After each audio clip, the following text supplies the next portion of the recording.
Welcome to Uncomfortable, conversations about culture and Christianity. My name is Eric, and today I'm joined by Jess. Hello, world. And Alex. Ciao. Are you going to pick a new language every week now? That'll be fun. You never know, but she said hello, world, so Yes. I figured we have worldwide listeners, so I would help entertain that. It's a very good assumption. We're collaborating. Yep.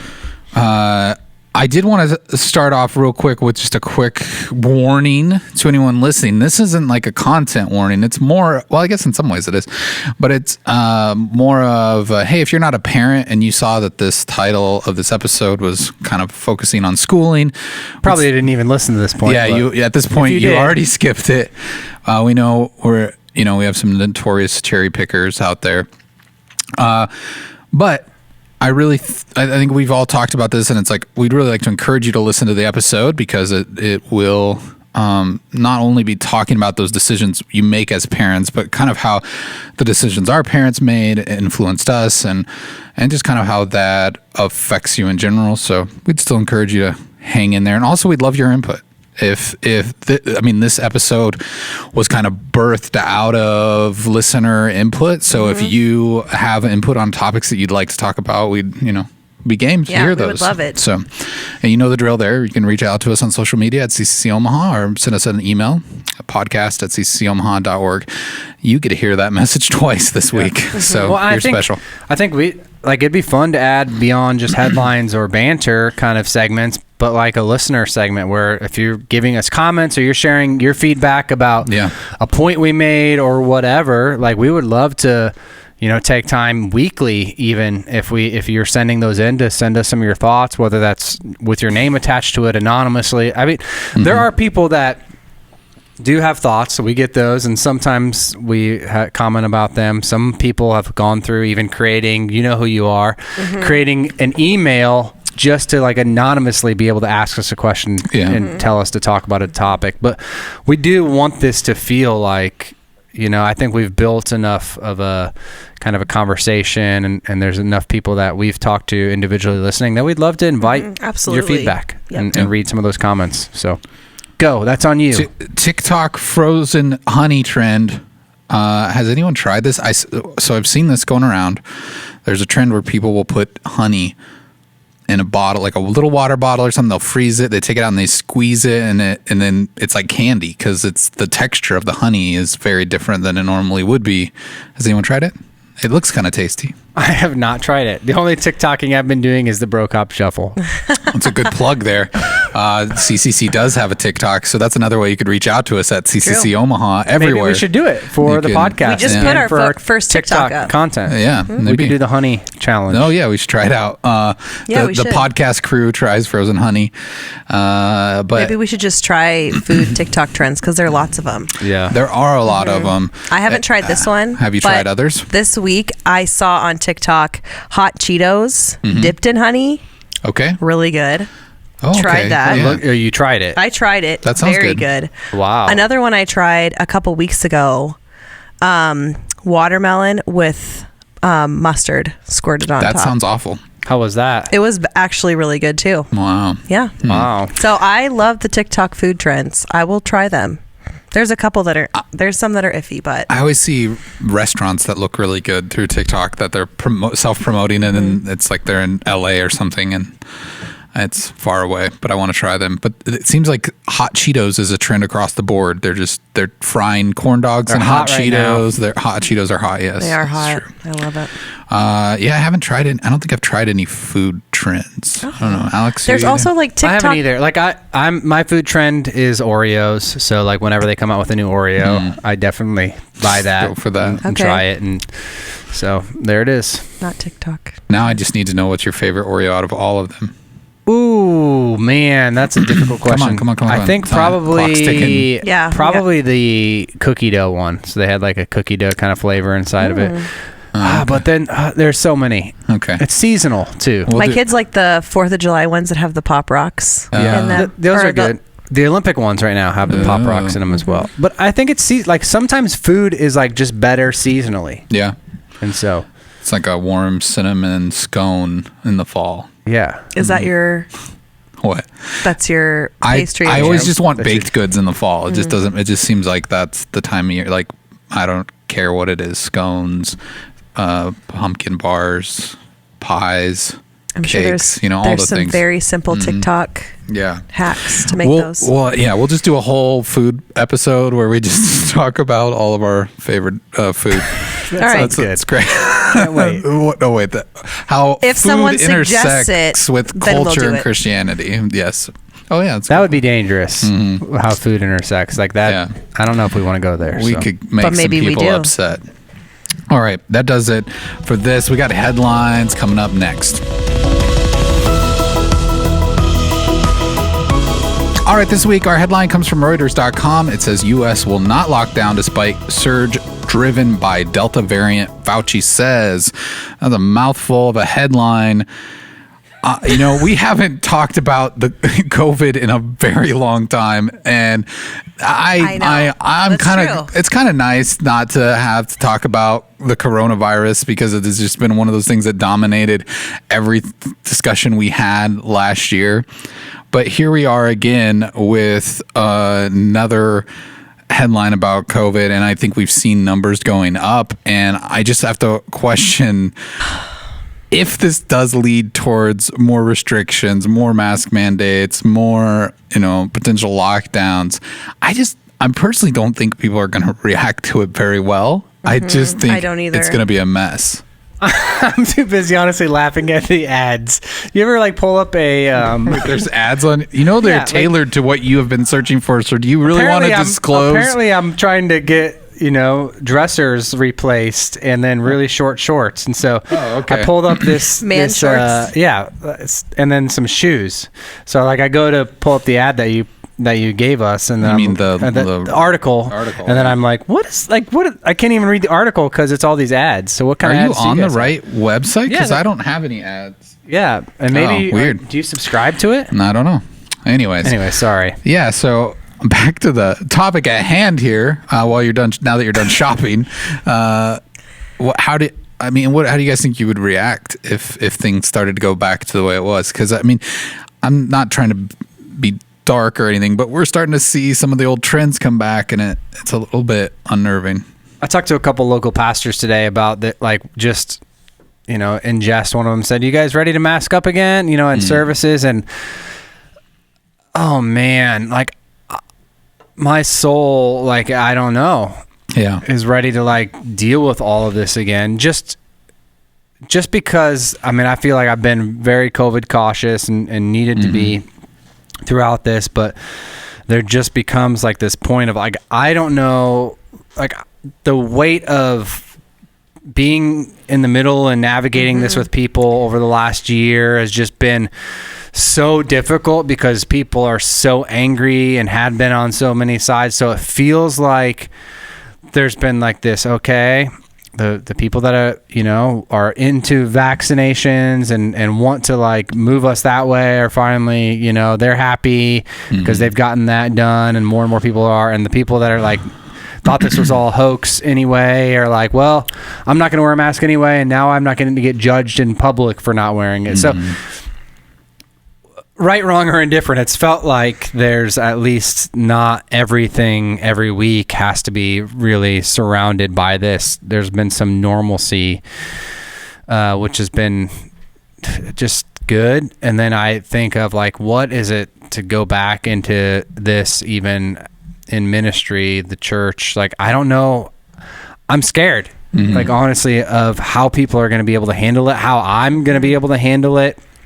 And so I wouldn't say it's fear driven in me, but I'm just looking back at the last year and then the distrust that this might, I don't know. I need to spend some time with the Lord on this. Yeah. I get that. It's loaded because we are basing this on our past experience that we've all had. And so some of us did not go well. Yeah. And there have been so many mental health flare-ups or recognition. And I think looking back, we can see it was very difficult. But then also, I hope that a lot of us can look at it and see what worked and what didn't, and what to be aware of, even in our own and for our own mental health. and maybe things that didn't work before on how we communicated with people or how we presented our viewpoints. We have an opportunity to do something different, but to this scale, I know it's almost frustrating. It's daunting of like, again, like what's that look like for us looking into the school year, I'm just thinking of all the conversations we've had, even as a podcast, that we struggled through with this, and we just went through talking about this. It's like, is this happening again? And I think it's that unknown. So I think, Alex, just that that fear, like we don't know what's going to happen. And so fear fills in what we can't see or what we don't understand. And so I think we're almost like on this, what is it, like the precipice of like what's coming next? Like what do we expect next? And it's difficult. Well, and just how to avoid, certain types of virtue signaling and different things like that, where you're just, you want to kind of be a team player and do the thing that's right and try to help,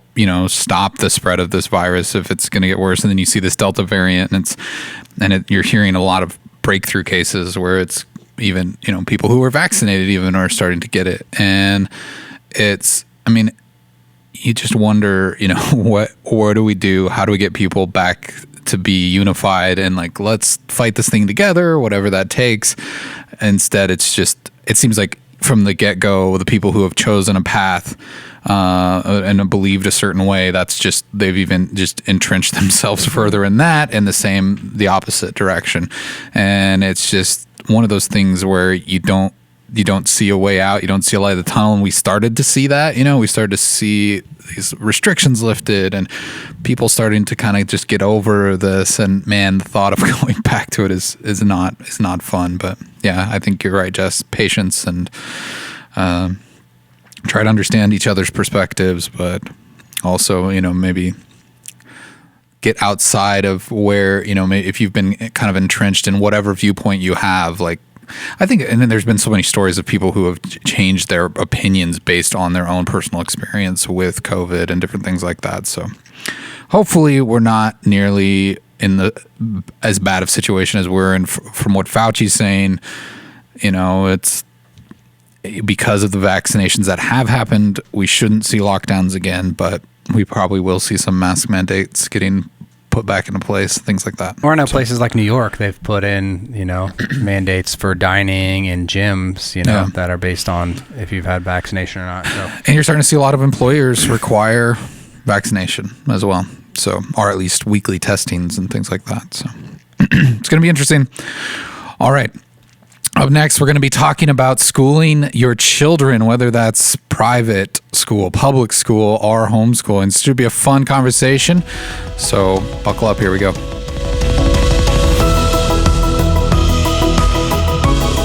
Hailey, thanks for joining us. You are considered our resident expert of homeschooling. That's why we brought you in here. I mean, I say that kind of playfully because we are all going to today be playing our own resident professionals and what we're talking about. But your name is Hailey McClure. You're a homeschool parent. Yes. And why don't you just share a little bit about who you are, just so our listeners can get to know you a little better. Yeah, my name is Hailey, like you said. Mm-hmm. My husband is a sort of traveling ministry worker. There's a lot of going that our family does, and so homeschooling became a very natural fit. Mm-hmm. We have 3 little ones. 2 of them are school age, and then one of them is an infant. So we're just living life and trying to work through this, and yeah. So how many years have you been homeschooling? We are starting our first year at the end of, our 5th year. Oh, okay. Not our first year, our 5th year at the end of the month. So you got a few years under your belt then. Yes, just a couple. Okay. All right, awesome. I remember meeting your husband. We worked together, so he worked at Christ Community Church in student ministry for a long time and helped lead worship and like everywhere. I feel like I worked at a United Methodist Church for a while. I don't feel like I did. I actually did. And, Kevin is like the guy. You're doing a retreat with students. Yes. He is like the first phone call around here. And so grateful for the sacrifices you've made, that are part of what that looks like for him to minister to so many people, because I've been on the receiving end of that and the ministry that he's done. And so thanks for doing that. Oh yeah, thank you. Yeah. We just have a huge heart for students, and so it was a really natural flow from him being in student ministry, now kind of being in student ministry in like a weird way, being like the guest student ministry guy. Yeah. And then pouring into our own student age children. Yeah. So cool. That's awesome. So yeah, I guess the point of this episode isn't to necessarily lock in what is the perfect schooling for your child, but rather to kind of gain perspective and maybe empathy for people who make different choices than you, or maybe even if you're in the midst of making this decision now, there's some helpful insight that can come from this. And I think the best way to start is we'll have you kind of explain, maybe a little more about why you chose homeschooling. What were some of those kind of pivotal decision points? And then I think the rest of us will kind of share where we're at with schooling with our own children and why we made those decisions as well. Yeah, sounds great. So like I said, it's our 5th year is coming right up. My oldest, who is entering 5th grade, we did both public school and private school actually for her preschool and kindergarten years. And we had 0 issues with it. It was great. We loved her teachers at both places. This opportunity just kind of came up in a really organic way, like Facebook. I saw a friend who I had babysat for talking about a collaborative in town. And anybody unfamiliar with collaborative education, it's essentially part-time homeschool. So my daughter was able to go to the school 2 days a week and then 2 days at home. And then we had the 5th day, Fridays, for just sort of personal interest exploration, character formation, field trips, that kind of stuff. So we did that for 2 years. And just with the kind of the chaos of the traveling that my husband was doing, what ended up making a lot of sense for us was to pull out of the collaborative and sort of venture in full time. And that way we can school on the road if we need to. There was a lot of nights and weekends involved with my husband's work. So just having all of us be able to be available for our children and for education to not take a hit or family to not take a hit. For us, it felt very much like an ultimatum.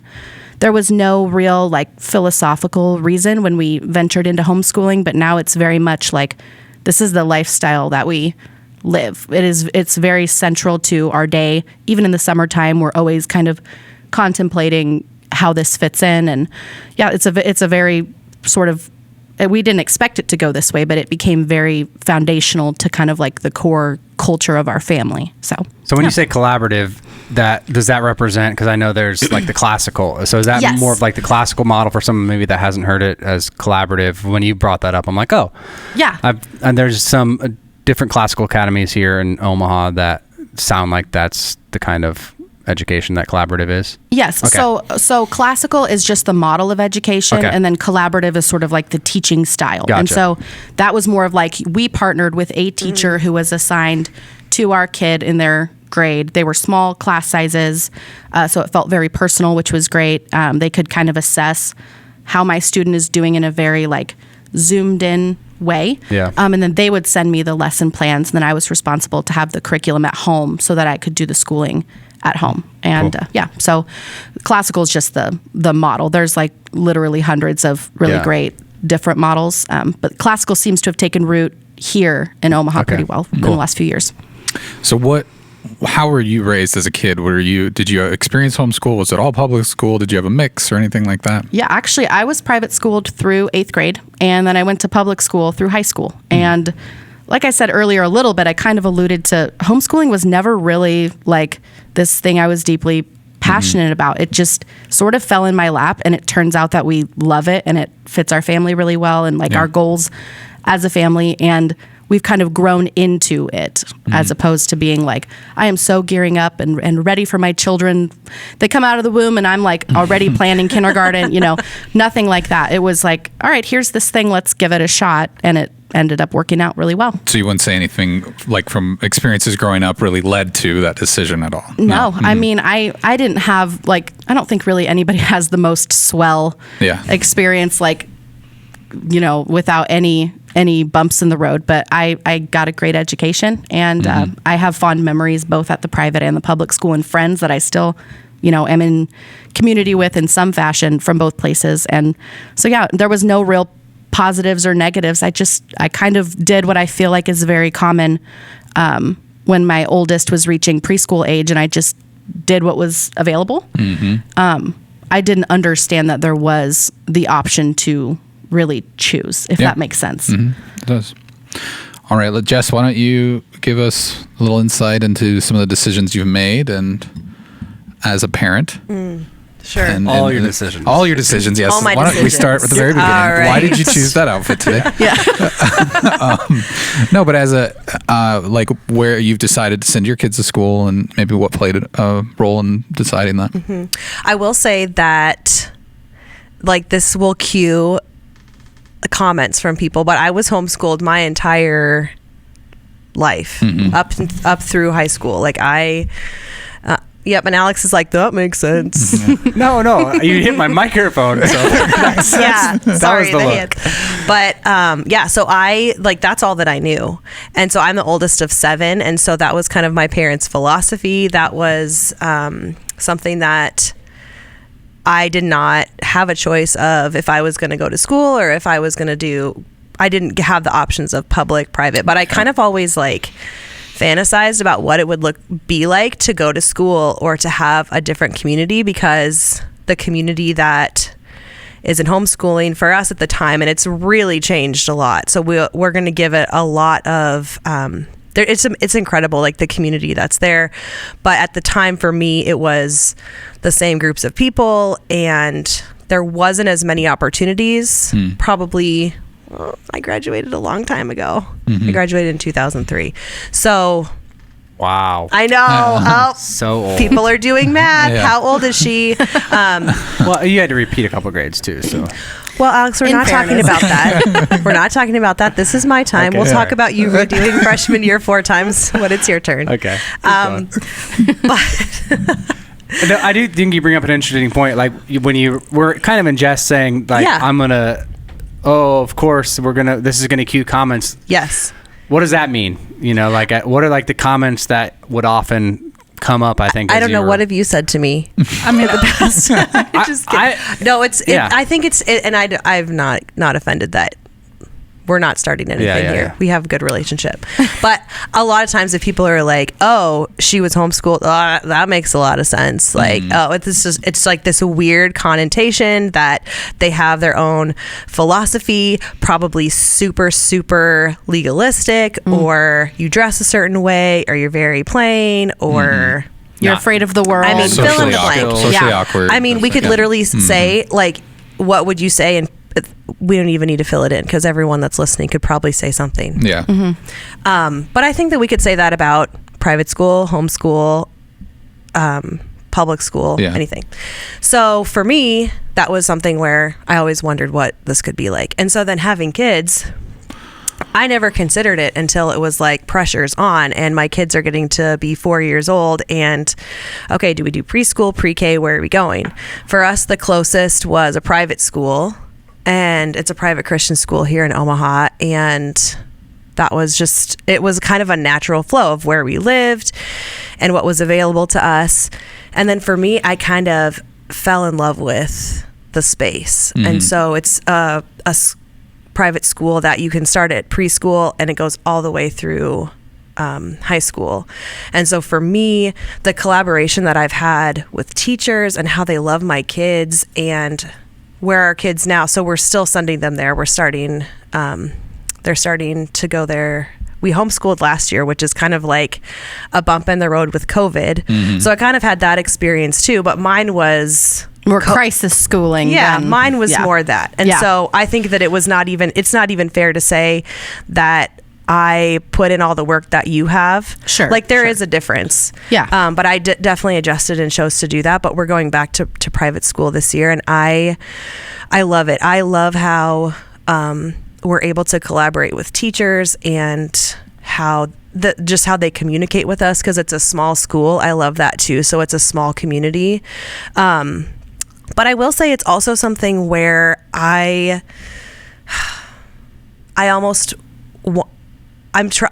actively try not to project the experience that I wish I would have had onto them. So I am very, very aware of that, even as they're little, like checking myself of, am I doing this because I didn't have that experience and I want them to? And I think that's such an important piece of this that I think we'll get into later.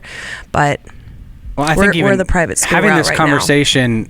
In 2021, almost everybody was forced in some way to homeschool in some kind of crisis mode. And I think even this gives a lot more people awareness that's different than they would have had 3 years ago, because you started to see the cost, or you started to see really what teachers do, how much they do contribute, what it would be like. And so some people made the choice to homeschool, and they're like, let's just keep doing this. This worked for our family. And some were like, no, I will never, ever, do that. And so I think it pushed people in different directions, but at least more than ever in my life, people at least had that experience and are able to weigh it differently. So I think there's an openness, I hope, to some of this that there's never been. Yeah. Alex, you're on the block. So I have 4 kids, and my wife is a special education teacher, or she was. So she worked in OPS for 5 years at Omaha South High School, which plays into just, I think, our story and where we've made our decisions. And so then she became a teacher in Millard for a while our kids were, in daycare and things like that, when we had that option available. And then we started to seriously think about it once, like, okay, how much does daycare cost? It's not involved in my work anymore like it was at another church. And so you start to wrestle through that. And so we made a decision to send our kids to a public school in our neighborhood. We had the unique opportunity that my wife, we kind of got to pick our school in some ways, because she had, after that, been subbing at schools before our kids in the Millard district. And so she kind of was able to go into a lot of different schools, meet a lot of principals, work in those environments. And then when we ended up moving to kind of deciding what house we were going to go to, like, that was a big decision. Like, the school that our kids would potentially go to was a huge decision in picking the house, that we picked. There was a few schools that were like, yeah, we really want to be there. And then there's honestly a few in the district that, from Aaron's experience there, we're like, yeah, I don't know that we'd want our kids to go there. And most of it wasn't based on the staff, but a lot of it was based on her experiences with other kids and what she would end up having happen. So for us, we've got, a kid going into 3rd grade. So this will be his 4th year of public school, and a daughter going into 1st grade. And then, but we've got a whole different unique experience as well with the school system, because we've got a child that's deaf. And so that's even given us another layer into schools and opportunity and what we can do. And so by the grace of God, like Erin, my wife, understands IEPs and understands the work that it takes and for someone that has special needs in the school system more than I think a lot of parents do. And so that gave us a unique opportunity. But even then, she doesn't feel fully adequately prepared to deal with this, because no one in our family has, had hearing loss or done ASL. So for us, we've been able to see and take advantage of a lot of the systems that the public school provides. And so a lot of people might not know, like, once your kid is a certain age, you have to start enrolling them. The public schools have to start giving them services at a certain age. And as a parent, you have to either opt out of that or enroll in that. So we've got, for our 2-year-old daughter, and have had for about a year, people coming in from the school system as deaf interpreters, and I don't remember the name of what they actually do. Speech pathologists that come into our house and start to work with that. And so for us, that's been a huge godsend and blessing that, because of the public school system that's in place, that there's not even really that option that I know of if we were thinking of sending our kid to, a lot of private schools and even homeschools. There's people that have dealt with this kind of stuff, but it's been a huge blessing because they are collaborating with doctors and all the other parts that go into Hannah's, process. And so that's where we're at with our with our decision. And so, but we did send all of our kids so far to the oldest 3 through preschool at Lifegate. And that was an important part for us. We wanted them to really have a foundation that was there.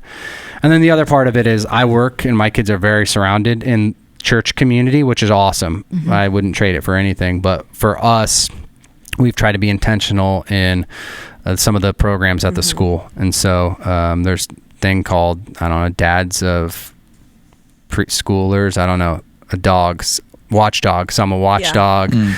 Erin subs, literally. She's like one of the rotating subs at my kids' school that they call often to get to be a part of that. And there's a prayer kind of ministry that we've built a relationship with one of the principals there. And so we've also taken it as a way that we're starting to build relationships and use this as an opportunity for us that are constantly surrounded in church culture as a way for us as parents to start to build relationships outside of the bubble that we would love to just live in and act like nothing else exists. So for us, that's kind of... You didn't tell us about your upbringing. Were you yeah, I was upbrought. He tried to skip over that. Yeah, so I went to a... I don't even know how to describe the school that I went to. You can look it up. I think it's on the internet, Sort of the Spirit. So it was basically it's a cool name. Homeschool, like we used homeschooling curriculum, but it was kind of like a classical academy type of thing before. So we used that. My parents continued to help homeschool us and do all that kind of stuff until about 7th grade. And then I ended up going into the public schools. And graduated right down the street, Omaha Burke High School. So go Bulldogs. And my wife, she was raised and went to a private school until like 5th grade, and then ended up in public school as well. So we've got kind of both experiences. So none of that would have colored your decision for public school necessarily. No, I think honestly, I'm a proud alumni of Burke High School, but I like if we lived in the same house that I grew up in, then it would probably, I mean, where I live and the relationships of the schools honestly would play a big role in that decision too. And so, how about you, Eric? Oh, thanks. Where are you? Really hoping someone would ask. Yeah. So as far as our kids, they, both my wife and I work full-time jobs, and so when my daughter was born, we kind of had an in-home daycare person that we brought her to, and then when my son was born a couple of years later, same thing. When she was old enough to go to preschool, we live in Council Bluffs, and there's a private school there called Heartland Christian School, and we'd known some people who were affiliated with it, so we brought her there for preschool, and it was never really with the assumption of this is going to be where they're at forever. It was just, we want to get her into preschool, and this seems like a good option. But then, we started to make some relationships there. We saw, we really started to see what their heart was behind the education, and, kind of merging that with, the Christian faith. And so, my son ended up going there for preschool, and it was just one of those things where we, you kind of just ended up there, and it wasn't, I don't know that it was this, I don't know. It wasn't a decision that was like, we are going to put them in private school to shield them from everything else or anything like that. Right. Like, it really wasn't that. It just kind of worked out that way. And I would say, as the years go on, there is kind of that financial burden. That's a piece of that. And that isn't always the best. And I think, but now you're kind of rooted into that community, and a lot of why we don't move them out of that is probably because of my upbringing, because my dad was a minister, and the organization that he worked for moved us every 2 to 3 years, almost like we were military. And so I was constantly at a new school, and that was really hard for me. Like, I kind of became a chameleon where wherever I'd go, I just kind of blend in with the people I was around, but I never really felt like I took root. And 7th grade, I was homeschooled for that year. That was miserable for me just because my mom wasn't really prepared for it, and neither was I, and I knew how to take advantage of that situation really well, so it just wasn't healthy. And then 8th grade, we had moved again, and I ended up at a Christian private school, and at that point, here I'd kind of slacked off a year in 7th grade, and private schools are typically a kind of a year in advance. And so they're way ahead. And that really kind of messed me up because I just felt outclassed by everyone around me and kind of judged like, oh, who's this weird kid who doesn't fit in with the rest of us who grew up in this school. And so I ended up in public school again, for the rest of my high school career. But so those things, they all kind of play a factor in it, but it's also, when we were making that decision about schooling, like the schools that are around us in Council Bluffs, we've heard horror stories from, as well. So it's like, well, this public school doesn't seem like the right option. And, but yeah, I think with all of this, as we kind of share these stories, I think there's one common thread, and I think it's time and place and, circumstance. And I think that's what a lot of times plays into the decisions that we make, where a lot of times I think there's just easy choices, like, okay, you chose public school, obviously you're lazy, you're cheap, whatever, you just want to do that. You chose private school, obviously you're pretentious, you're rich, and you're scared of your kids. And if it's a Christian private school, you're scared that your kids are going to interact with someone who's not a believer. Swear words. Yeah, they might say, and if you're homeschool, well, then you're just trying to protect them from everything in the world, and obviously you want them to be awkward. Like, there's just these there's just these easy, broad, strokes that we can take with that. But obviously, hopefully with this conversation, we can realize that that's not the situation.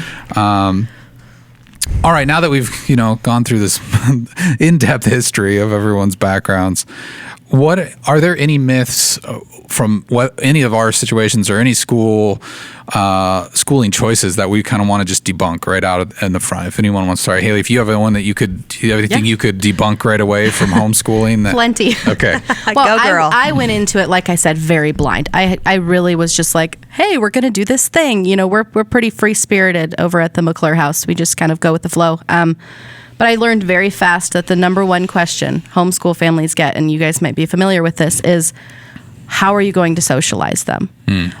This is very important. If they're not socialized, look out. Like, this is a big deal. And so, I mean, if you're a homeschooler, you've gotten this question 5,000 times. To put a whole people group, I suppose, into a box of weird, socially awkward, like, doesn't institutionalize well, sort of, that sort of mindset, I think is just an oversimplification. So for us, we are very intentional. We're very involved with our church. Our kids have friends at church. We have a huge family on my mom and dad's side, so we have a lot of cousins that are their age. Both of my girls are involved in a dance studio that offers daytime dance classes. So I guess my encouragement would be that, and you also alluded to this as well, that there are so many resources for homeschool families that just like weren't a thing even like 10 years ago. And there are whole communities you can find online that will point you in the direction of sports leagues and dance studios and, music lessons, and they do homeschool prom now and all that kind of stuff. And so, yeah, just knowing that those resources are out there and they're available to you, I think is a really great way to sort of bust that myth. You don't have to hide in a hole and pretend like the world's not out there. So, yeah. That's good. Any other myths we want to get rid of? I think one thing that I see a lot of times when people are kind of going at it with their different views is that my way is the best way. And so it's like I kind of always go in like, okay, am I going to have to defend? Like, are you going to see my point and like celebrate what I'm doing with me? Where does this come from? And as I was thinking about this conversation today, it reminded me of the importance of our conversation last week about having conversations with our kids and like what's working and like being very in tune with their education and what they need. And like me putting my kids in private school, like that's not the end all be all. If I see an issue with my children, like, am I open to it being different? Am I open to what I have decided now, maybe not being the best way in a couple years?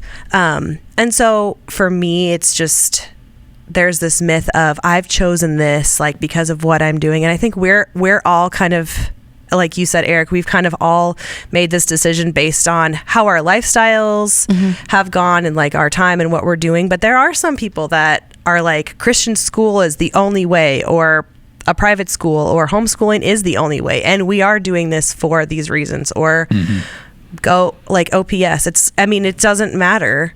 And so we can get caught up in the my way is the best way, but is it? And so yeah, obviously any decision you've made, hopefully, and all of us, I think, have made this prayerfully and with a lot of decision going into ours. And so we're convinced that this is the best choice for our family. And we also, like, when you see the fruit of something, you want to help other people, like, experience that, especially if they have negative experiences, you want to be able to help them, which I think is great. And some things I've run into, I think even in pastoral culture, there's a lot that do do homeschool or do send their kids to a private school, which I think is great. I remember speaking at a local school's chapel, which I would do when I was a middle school pastor a lot. They would invite me in. And I remember, like, the principal, my kids weren't in school. He was going to go to kindergarten the next year. Basically, and this school was very far away from my house, basically telling me, like, I was a bad parent if I didn't send them to a private school because, like, your kid is worth a 20-minute drive every day. Do you know what's happening in public schools? Like, all of that kind of stuff. And I remember, like, this taste in my mouth of, like... Right. Did that make you want to say, sure, sign me up? Sign me up. What? You've won me over. And you're going to give them a scholarship too? Awesome. Right. So I think there's some of those myths that... no matter what kind of environment you put your kids in, that, I think there's scripture that are like, spare the rod, spoil a child, or, raise up your kids in the way they should go. And when they're older, they're not going to depart from it. And so some send them to a private school based on that. And those are general, wisdom. They're not promises. And so I've got one friend that's in jail for murder, only one, and he went to a private school growing up. Well, there you go. That solves it. And so pulling my kids out today.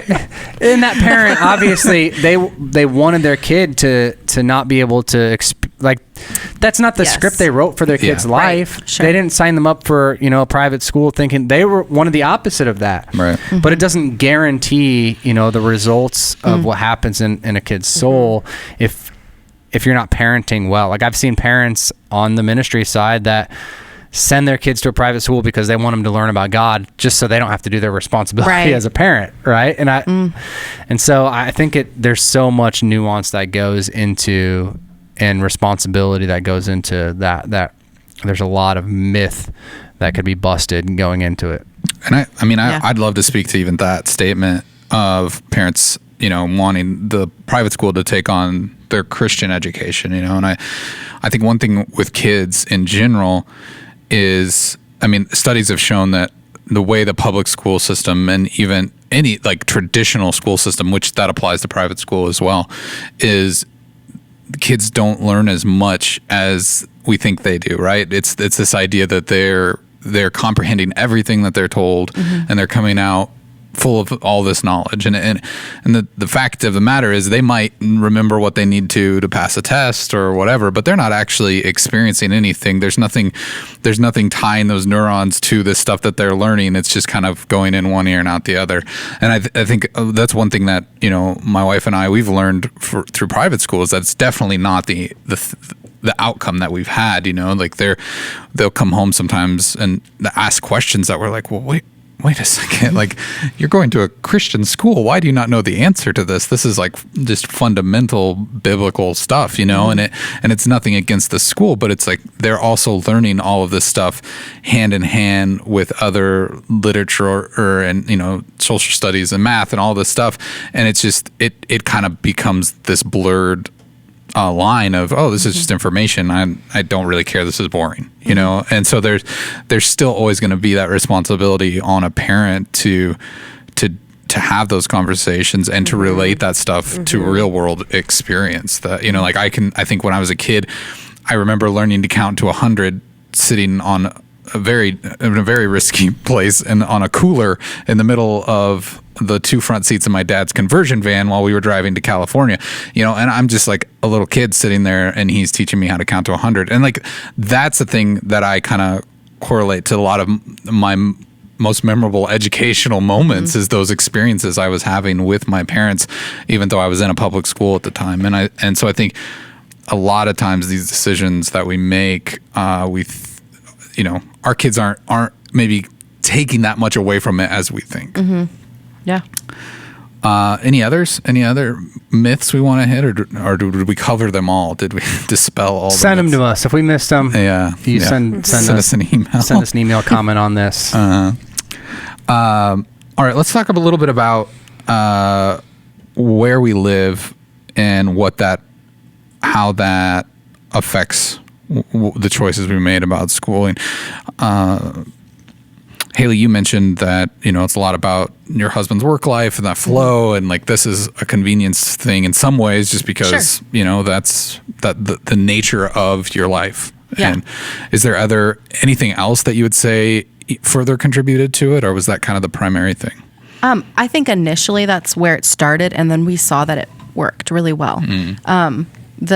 The people who we collaborated with were just incredible at handing tools down to the parents and making sure that parents kind of felt like they had sort of equal say in how the education was going. And I just felt like I was very well equipped. It was a very intentional sort of passing of the baton, depending on what day of the week it is. And so, logistically, it made sense for us, and then we found out that we loved it. So, and that it was working. And I do love what you said, that if something isn't working, we have to have the wisdom and the humility to be able to take a step back and say, is this working for my child? Am I superimposing something that I felt like I was missing or that I would rather them have?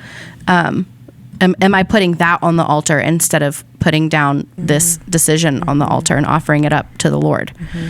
That's a hard question to ask, and it's hard to have that that insight and that awareness. So it takes wild intentionality to be able to do that. Yeah, for sure. Any other location-based? I know, Alex, you kind of touched on that, being that your wife had experience in Millard, and that kind of led to you going, okay, these schools seem to be good for us. Yeah, but I also think with that kind of conversation becomes like a swathing, OPS is a dumpster fire. I think there's that kind of narrative sometimes in Omaha. And like I said, she worked at Omaha South, and the work that she did there was great. And there were so many great staff. And so I think a lot of times people maybe throw in what they see in the news or social economic things into these teachers, and then they have to live with this burden. I didn't get into this because I don't care about people. I didn't get into this because I think kids are dumb and I want to be mean and I want them to have non-successful lives and all. There are so many, it's even in this church, people that I know that are teachers, that are grinding, that are going above and beyond their task lists or what they've been told to do, because there's a call on their life by God to be in those schools, and God has called them to be in difficult places where they're up against odds, and they're raising their own money, for school systems and all that kind of stuff. And so I think even in me saying that can kind of sound like, well, I would never send the decision would be different, you know, or then I'd have to think more probably about friend groups or who their teachers are, or even be more intentional about being in the school depending on where they're at. And so definitely I would say where we live is a factor, but at the same time, that can't be the only factor in it, because there are so many teachers. And I think my wife being in OPS, teaching OPS, would feel that burden of because I'm at Omaha South and we don't have the greatest test scores because of all of the secular things, the cycles that are happening in the families of a lot of kids that are living there, that she would feel underappreciated, or she's a bad person, or that success as a teacher was based on test scores at a school. And that's a difficult burden to live under as a teacher as well, when you're trying your hardest to love, to equip, to help shape the next generation, and then all you get is this is bad. This is bad. Your whole district sucks. Your school is terrible. All that kind of stuff. It's defeating. difficult. Yeah, it is. Well, and I think another big part of this conversation that would take some humility for all of us to admit is that we're all in a place of privilege to make this decision. Absolutely. I mean, no matter what the four of us have decided, because of the fact that we've kind of chosen where we live, everyone around this table has a spouse who is, co-parenting with them, helping contribute to the finances, helping, so it's like the idea of a single mom who can only afford to live in a certain part of town raising kids. They don't get a choice of what school to send them to, whether they're going to homeschool them, whether they're going to private school. So it's just a lot of that ways, that this conversation, I think it would be kind of a travesty for us to not acknowledge the privilege that does exist around this table to have this conversation. And so location does matter, but I think some people are just in a spot where there's no deciding. They have one choice, and that's it. Well, I actually was a single mom. I married my husband when my oldest was just shy of age 5. And so I had lived with my parents and my daughter, and they were great. They were super supportive and everything like that. But I remember, in hindsight, I don't feel like I was as intentional about it as I like to remember. But I just remember being like, okay, here we go. And then I got married, and then we were able to afford private school. So I can absolutely empathize with that situation 100%. What does okay, here we go mean? Does that mean that you, once she was school age, that you started like, okay, this is the next thing, like we're starting pre-K and this is where we're going to go and following maybe like your neighborhood or your system? Yeah. Okay. I when I lived with my parents, they live in a little small town about 40 minutes from here, and there was a public school and a private school. Take your pick. And I was like, well, public school it is, that's what I got. So there wasn't a decision. Like how you said it, that feels very relevant to where my heart was at that time. Was this is where we go. And I graduated from there. So there was some pride there of like, I love this school. I love these people. I love the administration. I love all of the different resources that they have here. So it wasn't like, oh no, like now I have to short my child by sending them to this godforsaken place. Nothing like that. But it was just like, this is my choice, is this school. Right. We can pick her backpack. Like that's what we've got for decisions. And so I can absolutely empathize with being in that exact scenario. Yes. That's good. Yeah, that's good. We talked a little bit about assessing what's best for our kids, and Jess, you kind of mentioned this, like if it comes to a point where I see this as the wrong choice or something, my kid needs something different. Let's dive into that a little bit, because I know Hailey, you mentioned it takes humility to even acknowledge that, but what are the next steps for that? I feel like this is something that I have very much wrestled with, especially with we have a public school in our neighborhood. We chose our private school because the ability for me to, as Ben and I both work, that we can both drop our kids off at the same place, pick them up at the same place. There's eyes on both of them if something happens. But I agree, it's complete privilege that we're able to do that, and I'm thankful that we are. But I'm glad that you pointed that out, because that's so valid. I think I revisited that, and I wrestled hard with this decision of last year.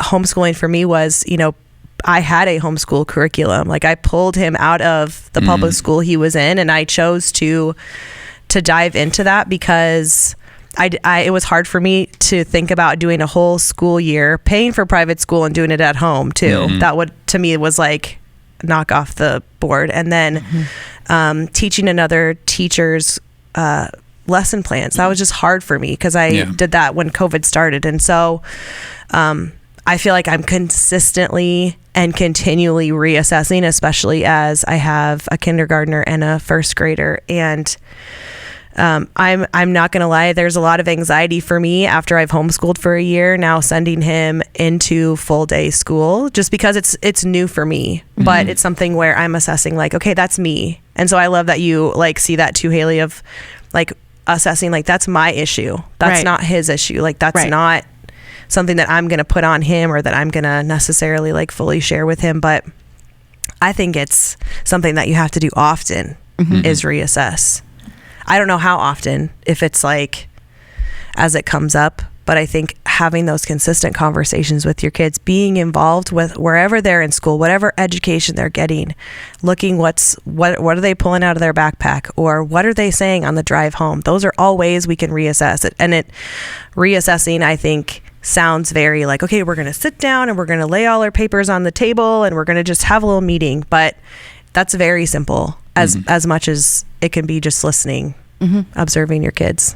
Well, and our kids are smart. I mean, regardless of their age, you don't have to ask super pointed questions, but you can say, hey, how are you liking this insert idea here? Like, how is this going for you?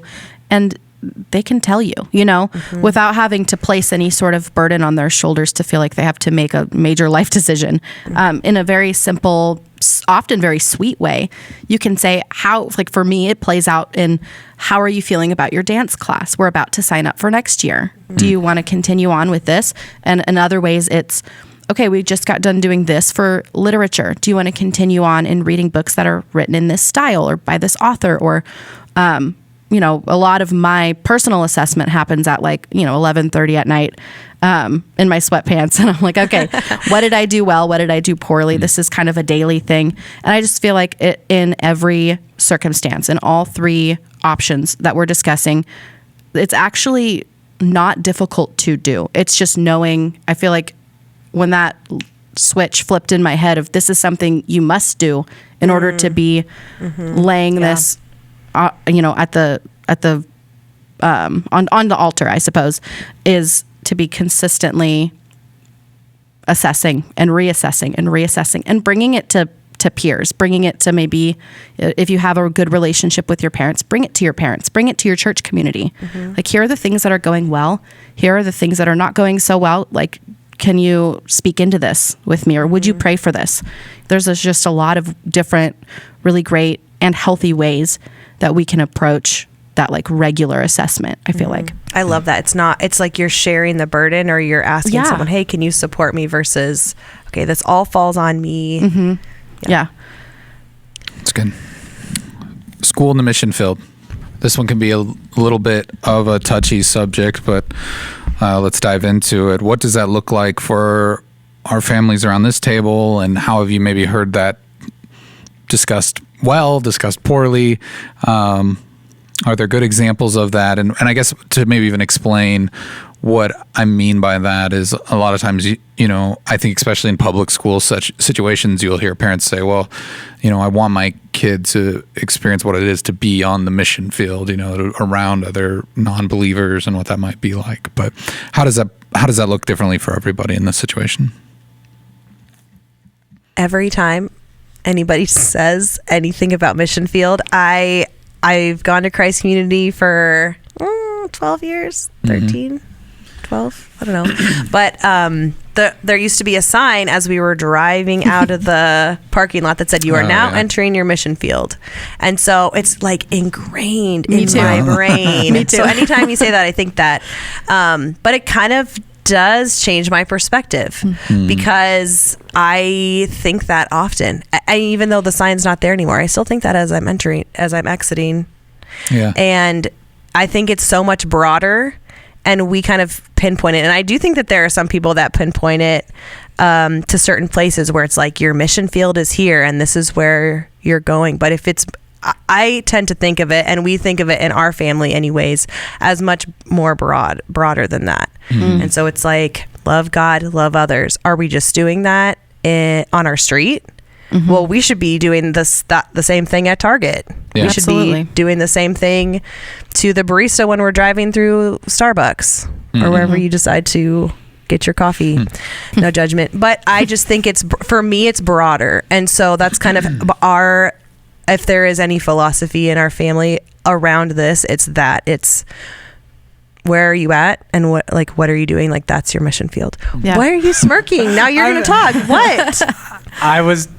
This has nothing to do with it. I was reminded of the clip that was on Instagram last week, and I'm like, I have such a terrible resting face. You do. So now I'm trying to think, whenever Jess talks, that I need to be smiling because it looks like I hate everything you're saying. He does. That's incredible. I have the worst resting face That's the intentionality ever. I'm talking about.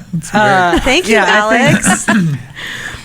Seriously, that's what I was thinking. I'm like, I need to look like I like this because I look like I hate it, even though I like it most of the time. But school in the mission field, I mean, I think the reality is all of us as followers of Jesus are called to make disciples of Jesus. And so some of us take that more seriously than others. Some do it. I do it better at certain times in my life than I do it at other times. I literally thought you were about to call one of us out. I do too. I was waiting for that. I'm just assuming it's me every time.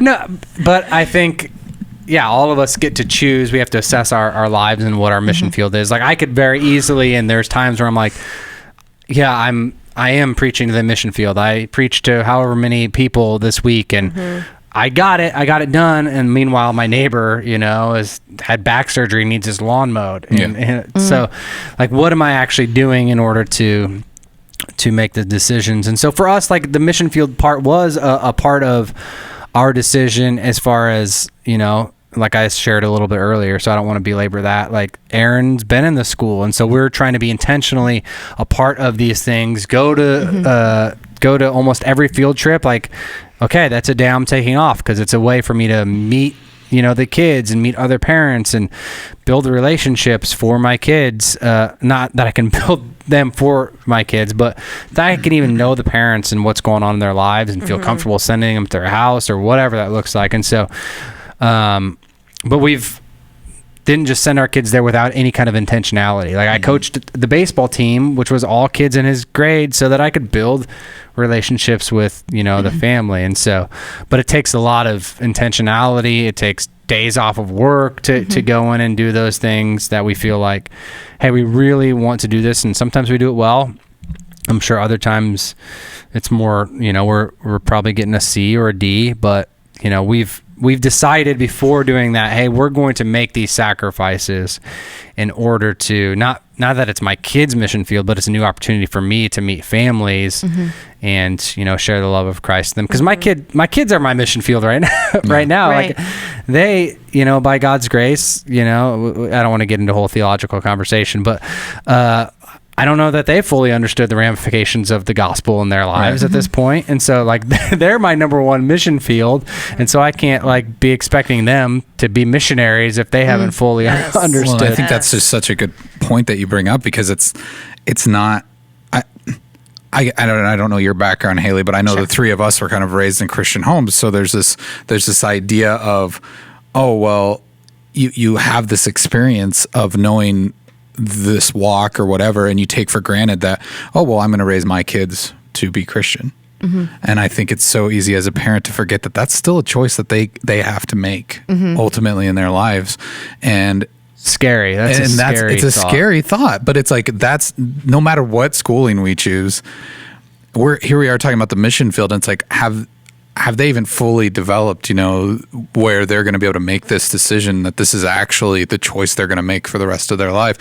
And to a certain extent, it's not on us. Like we're not going to be the ultimate ones to force them into making that decision. Right. And that's kind of a scary thought. Yeah, that's a really good point. But I mean, Hailey, are there any other examples? I mean, when you think about the mission field and your kids and homeschool, I mean, sometimes they're so little, it's maybe hard to imagine them witnessing to friends, but it's also, what is that you're instilling into them at that age and in a homeschool situation? Yeah. So this is not totally educational related, more family culture related, but we do these big Sabbath dinners every Saturday as kind of like a kickoff party celebration to get ready for the Lord's Day. And we make like the most delicious food we can think of, and we try new recipes, and we make desserts, and it's just a delight. There's candy sprinkled on the table runner. We bust out the cloth napkins. It's a big thing. And so we've invited, college students that my husband works with, and we've invited friends that are not believers, and we've invited family that are believers or not. Our whole point, our goal, and we say this all the time, is that all of our actions should be beckoning a watching world to want to come, taste, and see that the Lord is good. And so if we have that, repeating in our heads, no matter where we go, one, it's hard to have a bad attitude when you're thinking about that. It's very hard to look upon the guy who cut you off in traffic, like honestly, very practically, as like without compassion. It's so much easier when it's like, man, the world is is watching and it's yearning for something that actually we have an answer for. And that's such good news. And it really does take the burden out of the situation. It's a joy to invite people in. It's a joy to go out and, represent that idea well. And like you said, love God, love neighbor. Like those are the two most practical things that we can be doing. And we can do that at Target, and we can do that in our home or in our public school or private school or wherever. Yeah. So I thought Christians weren't supposed to go to Target. Oh, are we boycotting? I was going to bring it up when Jess brought it up earlier, but I bit my tongue. I was there yesterday, so send the podcast emails about that. And any gift cards that you might not be able to use to Jess. Yes. All right, let's go ahead and wrap it up a little bit. But sure. I think, I mean, obviously we're going to just go ahead and just tell people now, we have decided the best choice for them is what? Nobody. No, I don't. Honestly, that wasn't the point. But I mean, I think people have maybe heard some of it as we've gone about time, place, circumstance. But what encouragements would we have in people making this decision now? If this is something that they're actually wrestling with, what, from our own personal perspectives, what are some encouragements or guidance? What can you give them? Hey, I'm going to let you start. Sure. Yeah, I think that all of us sitting around this table can agree that our primary goal with our children is to raise them to know the Lord, to raise them in a home that's full of that love and that joy, that, we're teaching them what it's like to be a Christian, what it looks like to be a Christian. And education is not the end goal. It's a wonderful gift we've been afforded, and it's also a tool. And so we can, if we are viewing education rightly, the best decision, the right decision is the one that you're making with your spouse, and maybe not in just that vacuum, but with your community, and that you're taking to the Lord in prayer regularly. I would just encourage people to be considering it rightly, like considering it for what it is, and not viewing it as something that it's not, and then therefore making really, really hard, burdensome decisions. That's good. Amen to that. I love that. I think that you said it very well. I think that I just related a lot to what you said, to even the struggle that I had last year was a ton of anxiety around, do I homeschool? Do I send him back to school? And I think, amen, the best decision is the decision that you're looking at your life, your family, the culture that you have created, and you're fostering, where the Lord's leading you. That's the best decision for you. And is there a best decision? Yeah. The best decision is the one that you're focusing on yourself and your family, and you're doing the best for your kids, and you're doing the best that you can. And I think that that's all that we want to do. I'm also sitting here thinking 10 years ago, before I had kids, this wasn't even on my radar. And so it's something that we need to give ourselves grace for, and realize, like, this wasn't something that I've been thinking about my whole life, of where I'm going to send my kids to school, but we're learning too, and we are works in progress too. Yeah. And we need to realize that, as much as, like, it's our kids too. It's in the systems, like, no system is perfect. And so, grace, definitely. Yeah, I think invite the Lord into it. So I like the smirk. I don't think they ever see your smirk when I talk. So, that sounds so elementary, but I think don't make a decision no matter what, just because you've already made the decision. So I think there's people that are like, that's dumb. I'm not even going to think about this. I'm not even going to pray about it. Maybe it's financially. They're like, hey, are you kidding? Like, I could never even afford this kind of stuff. Like, I remember even I said that I've said that in jest before, like jokingly, and then you realize, well, no, actually the people that are doing that have made a lot of sacrifices to do that, and they're not like in a different class than me. And so that becomes dismissive of like, they're the sacrifices they've made to make this available, or like a mom that's homeschooling, or a dad homeschooling, making the sacrifices to give up a career to make that available. So I think there's a lot of judgment that can just be made in flippant comments. But also,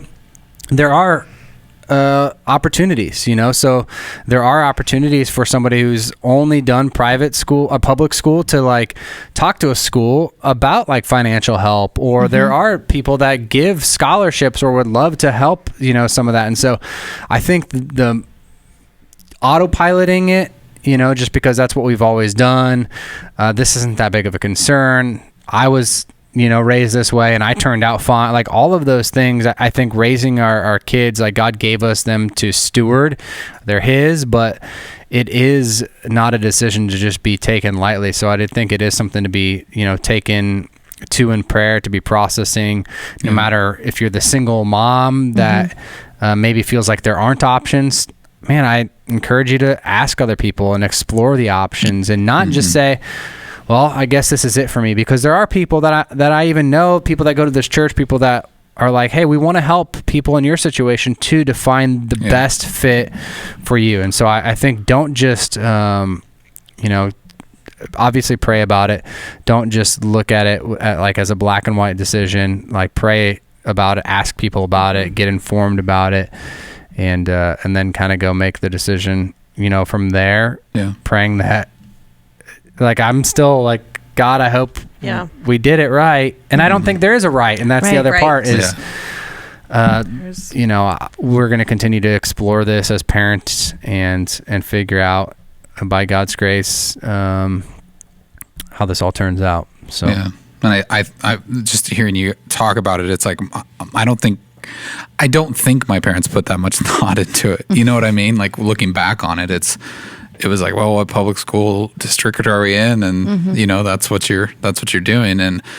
And so part of me wonders, like how much thought, how much energy am I putting into this decision about my child's schooling, and does it matter? And there's so many other factors that come into play too. It's their influences. Who are you letting them be friends with?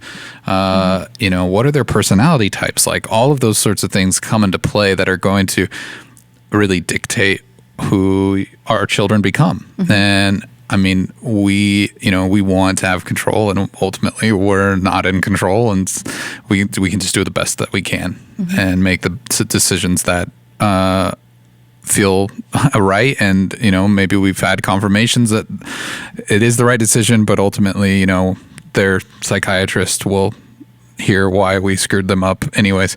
But not to be too, but it's just some of that some of that stuff is just like, we can belabor this, till we're blue in the face. Yeah. But there's some things that are just beyond our control, and we just got to do the best we can. Yeah. Hailey, thank you so much for your time. Thank you. Thank you for having me. This is really fun. It's been a great conversation, and your insight that you bring to this that none of us have, and so it's very valuable for us and our listeners. So thank you. Yeah, thank you. Thanks everyone who listened and is part of this conversation. We'd love to hear your feedback on what was this helpful, or do you have further insight that maybe we overlooked? If you'd like to reach out to us, you can do that on social media at CCC Omaha, or you can send us an email to podcast@cccomaha.org. Again, we'd love to hear from you. Until next time, we'll talk to you then.